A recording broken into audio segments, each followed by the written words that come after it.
Elvis Presley and his vehicles. Part 26. The 1957 BMW 507. 1958 was a slightly different year in Elvis' career. He was on top of the world and had to leave it all to enter the military as Private Presley. But first he had to complete the filming of his fourth movie, King Creole. On March 24, 1958, Presley reported for his military induction at Fort Chaffee, Arkansas, and after about 2 months' duty, his basic training was completed. In mid-June he continued to Fort Hood, Texas to finish his advanced tank training. On September 22, Elvis was shipped out to West Germany on the USS Randall. About a week later, on October 1, the Army troop ship docked in Bremerhaven, West Germany. From there on he traveled by train to Friedberg, a suburb of Frankfurt. Elvis was assigned to the 1st Medium Tank Battalion, 32nd Armor, 3rd Armored Division at Ray Barracks. Before leaving for West Germany, Elvis figured he needed a car while in Europe, so he arranged for his 1958 Cadillac Fleetwood 60 Special to be shipped there during November.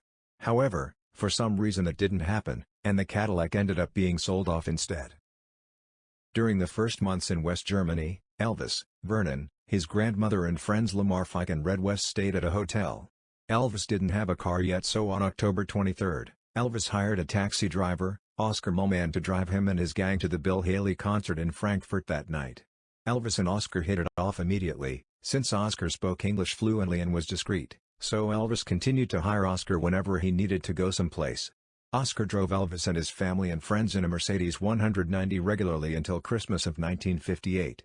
At that time Elvis purchased his first car in Germany, a BMW 507. After that Oscar Moman drove Elvis and his friends only occasionally.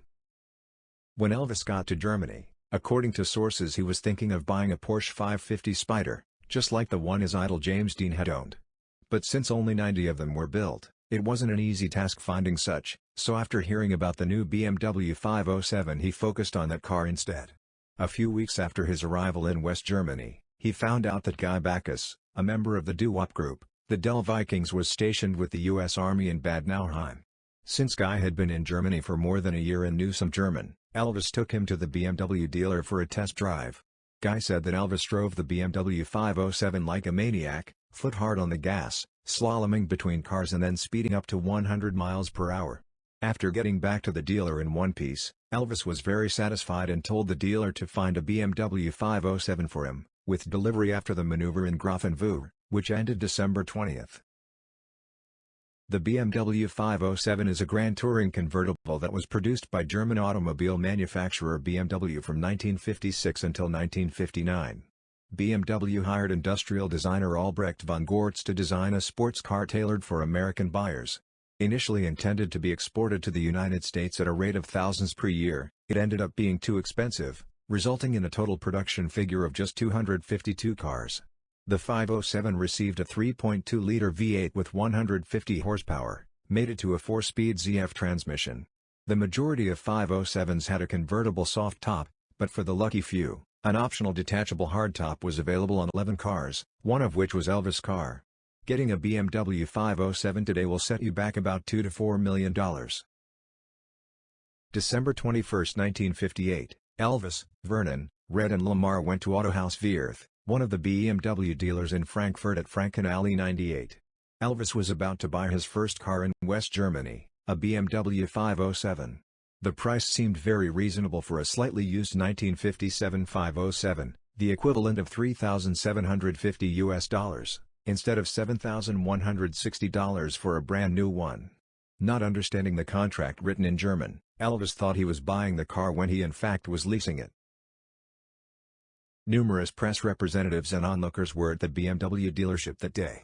In these photos, which were published in lots of magazines at the time, Elvis is seen getting the keys for the BMW 507 by Ursula Siebert, the former Miss Hessen and at that time a well-known TV personality. After that, Elvis got a demonstration ride by high-level BMW executive Hermann Kapp. The car at that point still had the German license plate with number F04071, where F stands for Frankfurt. A couple of days later, Elvis picked up his feather-white BMW 507 and drove it back home to Hotel Grunewald, where he was living at that time. By then the car had received the U.S. Forces in Germany license plate with the now legendary number A1499. On August 30, 1957, the feather-white BMW 507 with the chassis number 70079 came off the assembly line. Acceptance and completion took place on September 13. A week after that, it went on display at the IAA Auto Show in Frankfurt. In early 1958, this car, now approved under the registration MJX800, was made available to specialist journalists for tests, among them Automotor and Sport. In the spring of 1958, the BMW Sales Management commissioned the well-known automobile racing driver Hans Stuck, known as the Hill Climb Champion, to be an ambassador for promoting the car. Hans Stuck drove the BMW 507 with good results a few of times during the summer of 1958, among them the Schoenslin Classic. The BMW was carefully serviced at BMW after every race, the engine had been upgraded and a new gearbox fitted when it ended up with a dealer in Frankfurt in the fall of 1958. Elvis' later BMW 507 was not only a representation vehicle for BMW, racing car for Hans Stuck, test car for specialist journalists. It was also borrowed from BMW to the Bavarian Film Studios in the fall of 1958 for the shooting of the film Hula Hop Connie. And that is it, on this first part of the story about Elvis' 1957 BMW 507. Thanks so much for watching, and please subscribe, share and like this video for more episodes about Elvis's cars.